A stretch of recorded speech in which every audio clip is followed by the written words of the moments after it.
Track 6, let's go to The Circus. It's a clever groove album, I think, rather than a sort of big standout track album. But the closer you listen, the more you hear. I mean, the hi-hat on this, which just goes all the way through, you know, it's just ridiculous, but wonderful at the same time. It's a great groove, elements of P-Funk as well as Prince, 8 out of 10.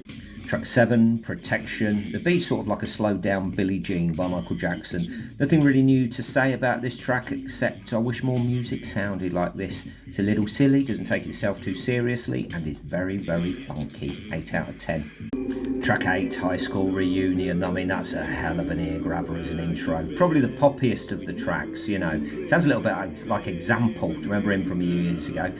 Good lyrics, again in a very silly way about a school reunion. Is there anything worse than a school reunion? The only positive is usually the bullies end up being, you know, not doing so well, i.e. dicks.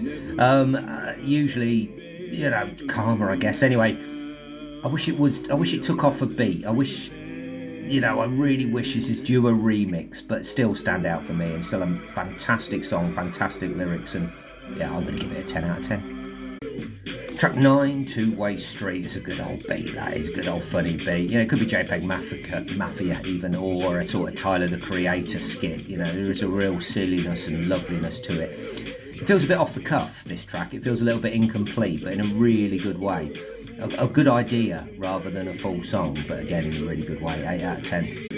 Track 10, On Everything. There's a real Thundercat bass sound there. I wouldn't be surprised if he was involved somewhere. I want to be part of this gang so much. I think the last gang I wanted to be in this much was probably the Carry On team when I was about 8. I really wanted to be part of the Carry On team with Sid James, etc. But maybe the Beastie Boys, that's another gang I wanted to be in. Just talented musicians, having fun, doing what they want, having a blast. 8 out of 10. So if you're looking for a second drummer, and the 11th and final track, Blacklist. Nice odd way to finish the album. They're sort of a backwards beat. You know, it's hard to get hold of the song really, but it's interesting. I guess the only thing to expect with this whole album really is the unexpected. I'm going to give that track 7 out of 10 though, not overly impressed. Overall the album though, 8 out of 10, easy. P-Funk, Prince, Flying Lotas, Thundercats, you know, these are all good comparisons and things to say. It's a little bit more experimental, but also it's really listenable. You know, maybe a few more proper songs wouldn't have gone amiss. That might have pushed it up to a 9. But, you know, I'm glad he does what he likes. Artists should do what he likes, and he is certainly an artist. 8 out of 10.